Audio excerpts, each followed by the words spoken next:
hello World Wide Web, I'm Dr. Shado, the internet personality with the best hair. And yeah, last week's review was the Valentine's Day special. But Valentine's Day was yesterday, so... yeah, no, fuck it, let's do another love story. Phantom of the Paradise from 1974. While this movie did very badly upon its initial release, it has since maintained a strong cult following, meaning it was actually pretty easy to get it on Blu-ray. That isn't necessarily because it's quirky, low-budget trash entertainment either, as the film was written and directed by Brian De Palma. You know, the same guy who directed Carrie and Scarface. However, while Phantom of the Paradise does have a pretty strong horror bent to it, the main focus of the film is actually music. Not just in the plot, mind you, that being that a young indie composer winds up being screwed by a big record company, but the fact that we spend an awful lot of time in the movie focusing on music. Both performances that go on during the story, and musical interludes to convey the emotion behind certain scenes and events. All in all, it's kind of... It's not a musical, but it's a musically inclined song movie / horror that I really can't explain. So let's take a look at Phantom of the Paradise and see if someone else can. Swan. He has no other name. Well, I guess so, as we get an opening narration from Rod Serling, of all people. Rod goes over how Swan was a musical prodigy, responsible for all the great musical waves across the world of the last few decades. His label, Death Records, is the biggest name in music, and he is working on his magnum opus. Not a song, or album, or musical, but a building. The Paradise. The ultimate rock palace. Which is pretty much a music hall, but with Swan's branding. I'm pretty sure it has some acoustics going on in the architecture, but they really don't go into any details about that. It's not important. What's important is they're playing Swan's music.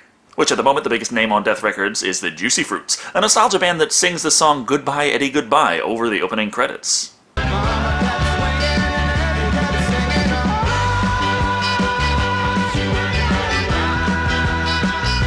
And the content of the song really doesn't have anything to do with the overall plot.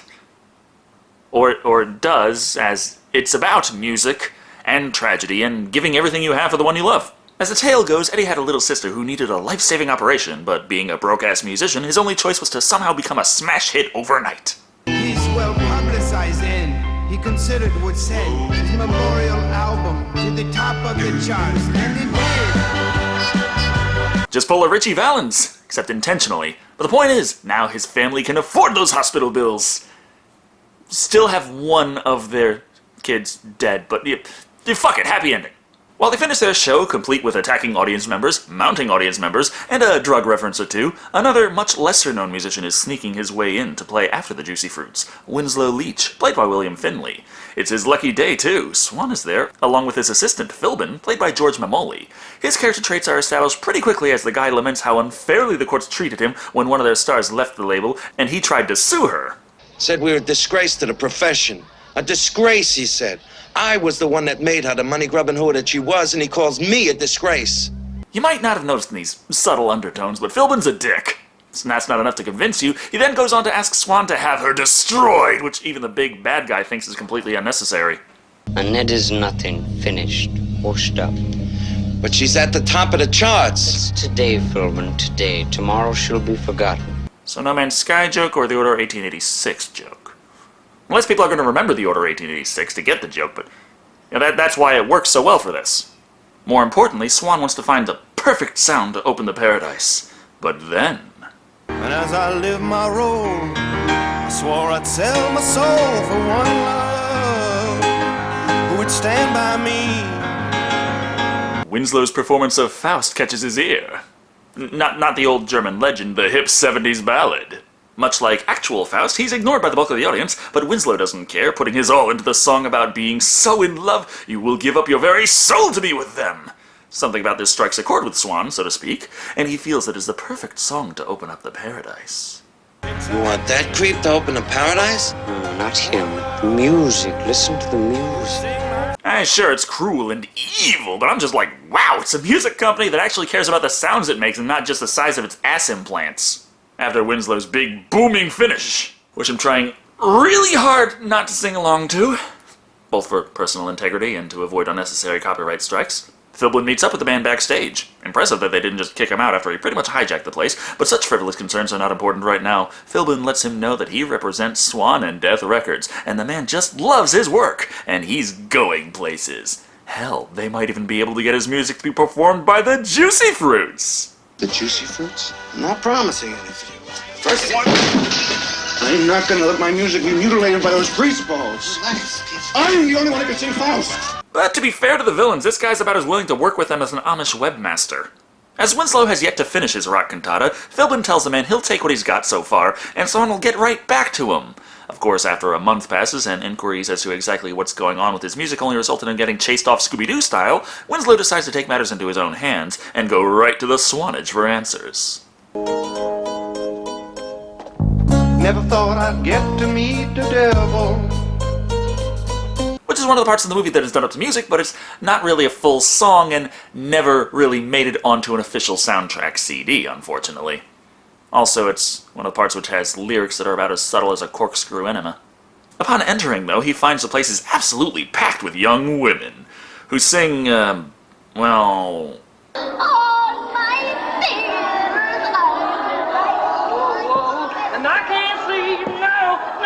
And you know what? This singing is also not on the official soundtracks. Thank fuck for that! However, way in the back, he can hear one brilliant voice out of the bunch coming from Phoenix, played by Jessica Harper. As he joins in on the singing, the question comes up of how he knows it goes like that. Except, you know, the music sheet's in everyone's hands. But never mind that detail, when he points out he's the composer, despite not being listed as such on those very same sheets, they reveal something else. He's opening the Paradise with it. You're kidding. Do I look like a kidder? He's opening the Paradise with my cantata? Yes, isn't that great? On the one hand, your music is now going to be heard by millions of people across the globe! On the other, you are now starring in a horror movie. Happy as hell, Winslow asks Phoenix to help him get back in touch with Swan, and in exchange he'll put in a good word for her, to which she muses if he might be just trying to get in her pants. I would never let my personal desires influence my aesthetic judgment. Oh, what's that mean? And you can tell it's a horror movie because a couple of the characters are just butt-fucking stupid. Of course, things are not quite so easy for Winslow, as even upon hearing he's the composer of the music, the grunts only get more aggressive with him. Not saying Phoenix is doing much better, because it turns out the casting call is done via casting couch, which she wants nothing to do with. Oh, also, Winslow has been hanging around this place for way too long at this point. Do you guys know where a good department store is? Yeah, we'll take it. We'll go right now. But like any high-level bard, Winslow is still able to use persuasion against the guards, even when being reprimanded. What is he doing at a department store? Well, we find out when we suddenly teleport to the Lust Pits, where various ladies apply to be in the backup chorus, by showing how well they can get on their backs for Swan.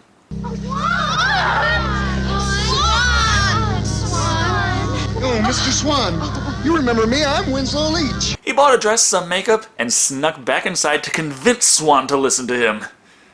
I guess when he asks whose dick do I gotta suck, he's serious. Get this fag out of here. No smoking. Thus, Swan, played by Paul Williams, kicks him out just the same, despite his cries of protest. I'm Winslow Leach! I wrote it! Though actually, Paul Williams was the composer for the music in this movie, so he wrote the music, and then stole the music that he wrote. As Winslow has been a persistent pain in Swan's ass, he throws him out, gets him beaten up, and even gets the cops to plant drugs on him for a more permanent solution. Do you know what you could get for pushing in this state? Life! But I'm innocent! Swan stole my music and framed me! Which can't possibly be summed up any better than the movie does itself. We saw the setup, the court case, and the fucking judgment in like 8 seconds. That's some directing prowess for you. He gets shipped off to Sing Sing, of all places, and the warden, played by Gene Gruss, covers the next horror he has to endure. All your teeth will be pulled. Teeth are a source of infection, and it pays to be on the safe side. Where do I sign up? Winslow is slightly less enthused to have his chompers replaced by stainless steel, but too bad, this is his life now, working slave labor in prison for the Swan Foundation, making Juicy Fruits merchandise and listening to all the radio he could ever want to. So let's hear it again, the Juicy Fruits singing Swan's Faust. Awesome, this is Winslow's favorite workout routine, really gets him fired up.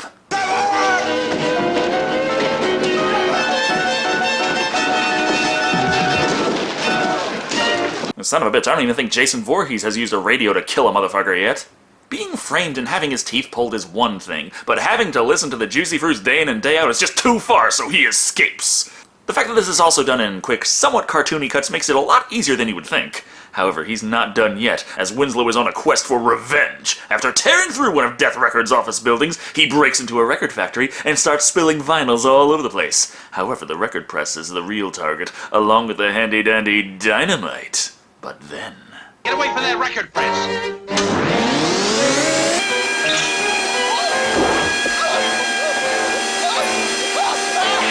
According to legend, though, they modified an actual record press to be safe to film in by changing several pieces to rubber and adding a safety bar to prevent it from closing all the way. Except the safety bar broke. Said that the screams are actually real. Fortunately, though, the actor was not killed and the movie can continue proper, where instead of having his skull crushed and brains splattered everywhere, Winslow merely had his face scarred and head shape slightly altered. But while he's certainly doing bad, he's not quite dead yet.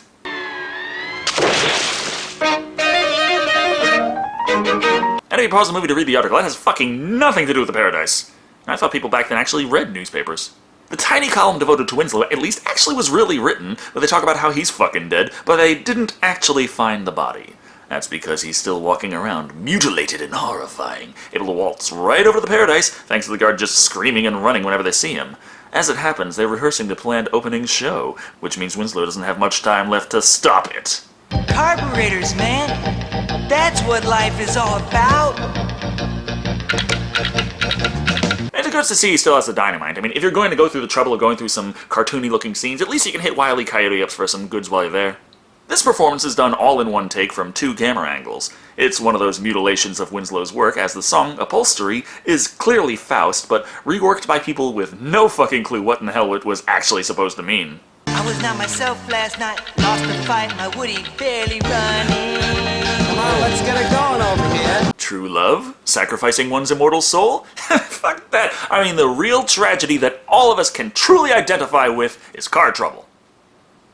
I mean, except for me. I got a bike. While the performers have their own jitters and Philbin talks over most of the music, arguing with them about how they have to do the show and need to give it their all, even if it's just a rehearsal, there is one little detail that might just fuck with the grand opening of the Paradise.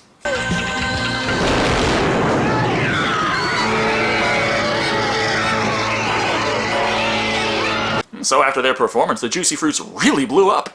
Wanting to find out why the car that didn't even have an engine, let alone a gas tank, somehow went pinto on stage, Swan figures out that a certain someone is sneaking around the Paradise. Why, Winslow, good to see you. Been looking for you everywhere. Killing me won't help you. Well, being reasonable and diplomatic has done him fucking wonders, hasn't it? Swan changes his tune, again, figuratively, to talk about working with Winslow to do his music his way. While the mutilated masked musician runs off, he still comes by for the auditions the next day, where Phoenix shows up and sings the song Special to Me. Well, you told me one time that you'd be somebody, that you weren't working just to survive. And cut! But you're working so hard that you don't even know you're alive. And there we go. Hooray for using clips under 10 seconds for YouTube. It's not awkward at all. Anyway, this song is about true love, but one of them is a workaholic and puts their all into their job for the express purpose of making themselves something special for the one they love. But the one they love, unfortunately, just wants them, and them putting everything they have into their work is just taking them away, and it's so painful. And if my girlfriend is watching this, pay no attention. These videos, it's just part of who I am. Swan is impressed with Phoenix's performance and heads off with Winslow to discuss the future while she finishes the song by herself.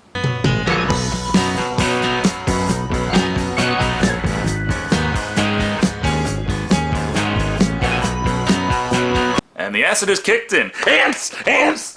Thing is, it's hard to have a meeting when one party can't talk, and pen and paper is so fucking annoying, so Swan takes the easy option and invents some sort of chest-mounted voice modulator thingamajig, which he and Winslow calibrate through song. Filters. I was not myself last night in the morning light. You can see the change was showing. That song being Faust, this time sung by Paul Williams. Storyline-wise, Swan modulates his voice closer to his own just because he thinks that's perfect, because he's that self-centered. Like the Switch, though, the portable version comes with a few compromises. How's that? Try it. Phoenix. Try it again. Macho Man Randy Savage. Yes, that. Use it! Anyhow, Swan wants Winslow to rewrite his cantata, but instead of singing it himself, he should write it for Phoenix, who Swan swears is totally gonna be the star, bringing Faust and the Paradise to the world. I don't trust you. You don't have to. Here's a contract. Everything I've said and more is in it. I'll read it. At your leisure. And we are introduced to holy fucking hell giant contract and, of course, incredibly stupid characters. All articles which are excluded shall be deemed included. What does that mean? Oh, that's a clause to protect you, Winslow. Satisfied, Winslow signs the contract in blood and starts working on rewriting the cantata. To music, of course. Half asleep, I hear a voice.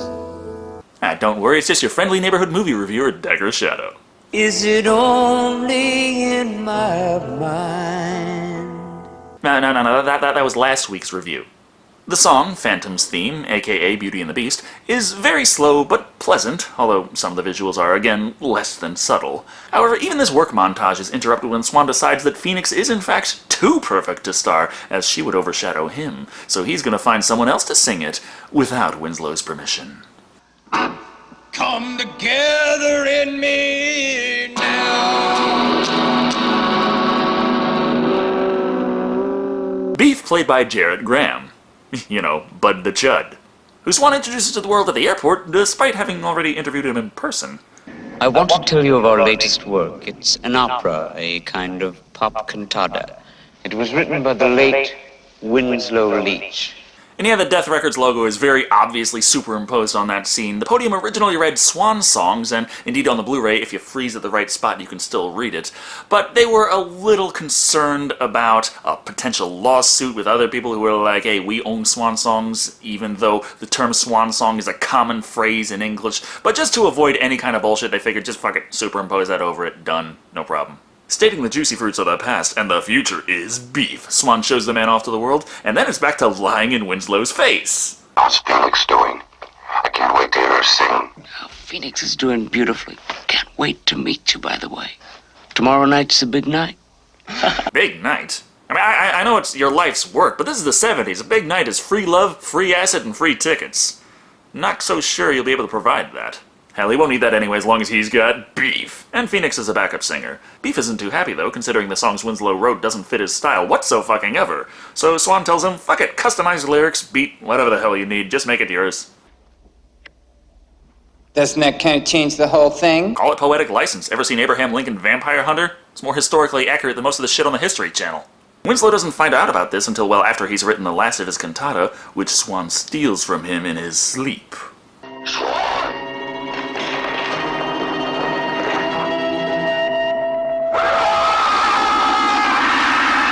So, is this inspired by Phantom of the Opera or Looney Tunes? Even Beef hears this and starts freaking out about this place being haunted because he was screwing with the music of a dead man. Thus, Philbin just tells him to take a shower and get his mind off it, but this only means we can do a Psycho reference to really fuck with people. My music is for Phoenix. Only she can sing it. Anyone else that tries, dies. You must be a lot of fun at karaoke parties. You don't gotta tell Beef twice, so he runs the fuck away, only to run right back into Philbin and get told off by the man. Why don't you tell me what it is? Speed, that's what it is. Speed? Yeah. What do you know about it? You just pass the stuff out. I take it. On top of that, speed's not a hallucinogenic. I mean, it'll make you paranoid, but seeing a man in a bird mask assault you with a plunger, well, that shit requires some DMT at least. So despite him still not being all that enthused to perform, the show starts just the same, with an opening performance of the song Somebody Super Like You.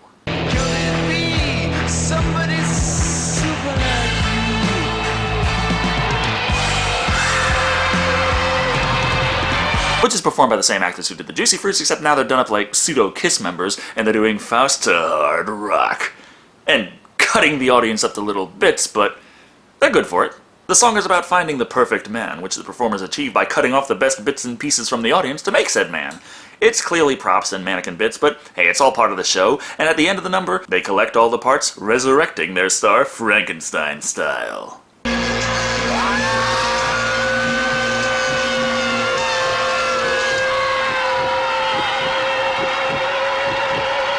Oh my god.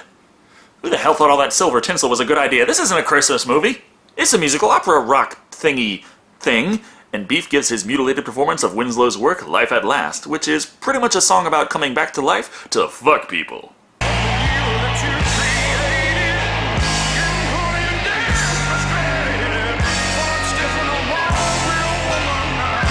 Which was actually sung by Ray Kennedy. I'm not entirely sure how Jarrett Graham's singing voice is, but in any case, I'm pretty sure it's better than me randomly singing this song at some points during the day. It's just habit, don't judge me. While he works to please the crowd, Winslow creeps over to the right spot where he can take the man out in 70s fashion with neon lights.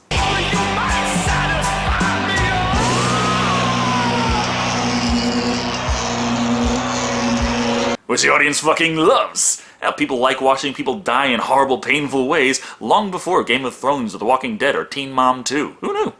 So everyone works to clean up the dead guy on stage, and also put Phoenix out there to finish the show, as her singing it the way Winslow intended is the only thing they actually have prepared. You're crazy. Look, some maniac killed Beef so you could sing. Don't disappoint him or else there'll be more bodies out there. And also kind of funny that, I mean, she was there as a backup singer, but, I mean, all the other backup singers are dressed up like Beef's backup singers. They're undead nurses, or fucking Flintstones bikinis. Phoenix is dressed like a curtain. So once Winslow fucking murders the Spotlight Man, for little to no reason, the next song kicks in, Old Souls, a song about soulmates who love each other so much they reincarnate and find each other again and again.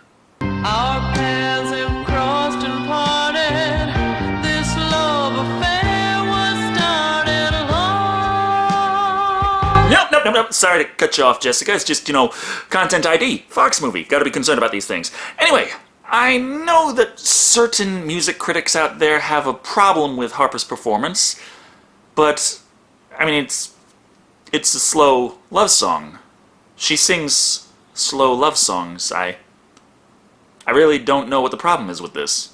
Somehow, going from hard rock undead star-killing performances to slow melodic singing makes the crowd go wild, and Phoenix is a star instantly. This gives Winslow a chance to drag her off to warn her about the dark side of the paradise, while at the same time Swan muses about the glory of the dark side of the paradise. They never want the show to stop. Now the paradise is more magnificent than I ever dreamed.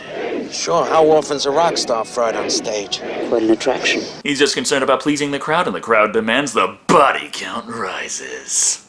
Knowing this, Winslow warns Phoenix, but as we established earlier, she's fucking stupid and can't understand that them demanding her very life might be a bit too much to ask for fame and fortune, and leaves him going off with Swan to his place. This means instead of saving the girl, Winslow just watches as she fucks the bad guy. Well, only one thing left to do now.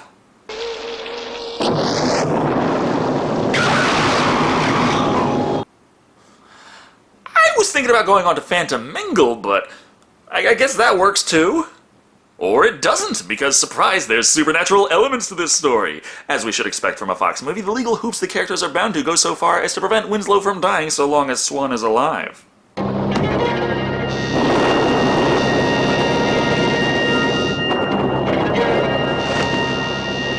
I'm under contract too. So, Agent 47's under contract to not kill a bunch of civilians, but guess what the fuck happens? The next plot point's coming at us hard and fast, so listen up. Swan's gonna marry Phoenix during the finale of Faust, which is the next night, cause such an epic rock cantata is obviously only a two-parter. And Winslow manages to sneak his way into the Swan archives, strangely without having to face any security measures whatsoever. And here he learns Swan actually tried to kill himself as a teen, since he couldn't stay young forever. Why not? What? Stay young forever. Only to be interrupted by Satan himself. And as fucked as I've been in my life, and down to the fucking wire, back to the wall, just starving to death, why has fucking Satan never shown up and just asked me if I might want to give my soul for an endless supply of sandwiches? What is it, Beelzebub? I'm not good enough for you? But I am stoned.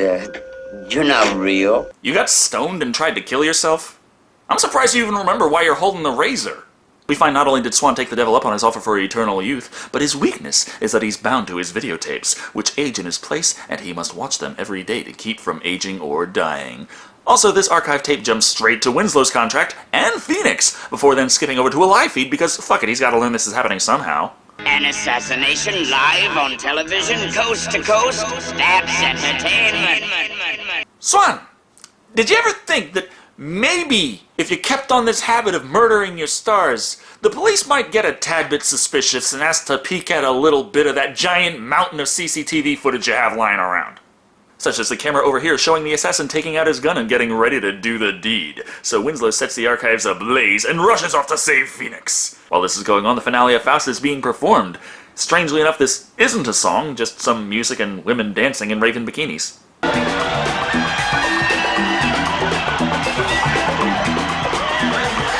Yeah, looks like the 70s alright.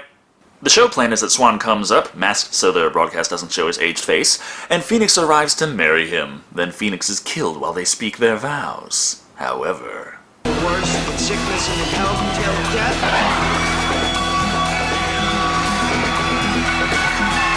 Well, at least something went according to plan. Swan was right. The audience is going fucking wild over seeing someone's brains get blown out on stage. But Winslow must defeat Swan and save Phoenix! Made harder by the fact that he just grabbed his mask, revealing a face that's less Father Time and more Freddy Krueger. But fuck it, he's vulnerable.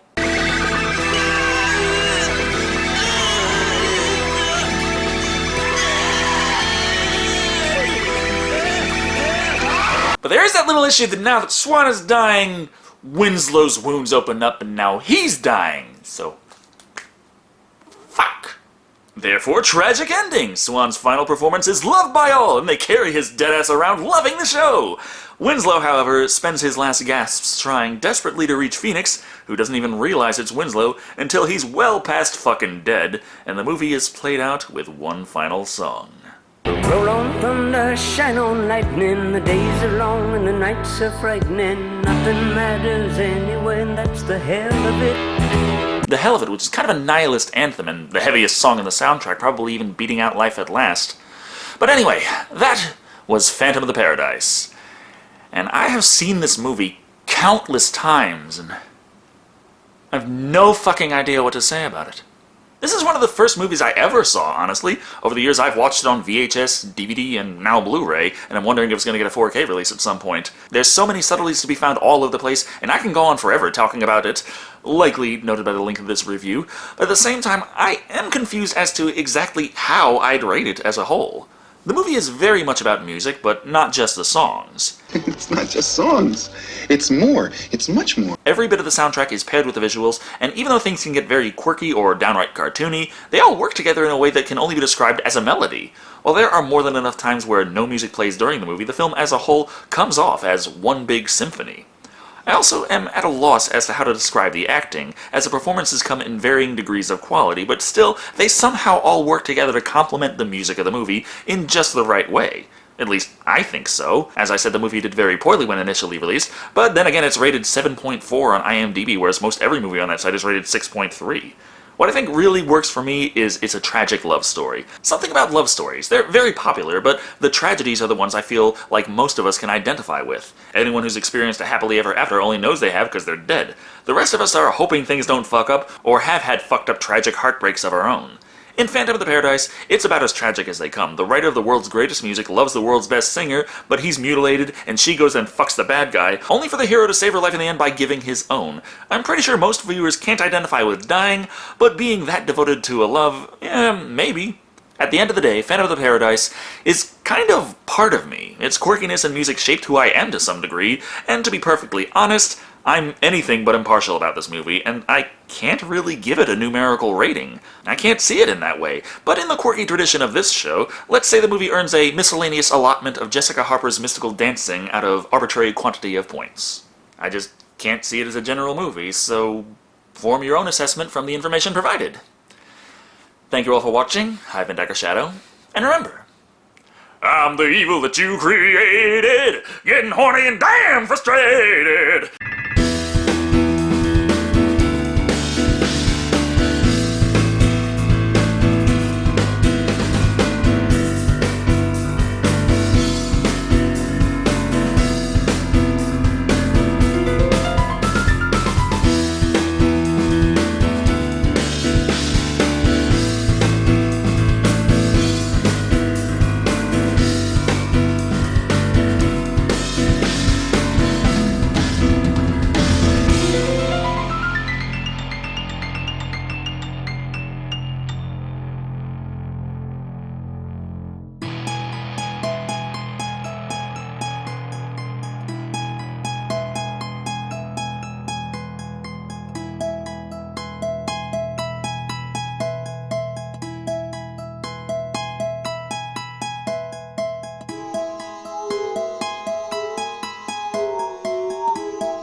Swan, this was scored for a chick.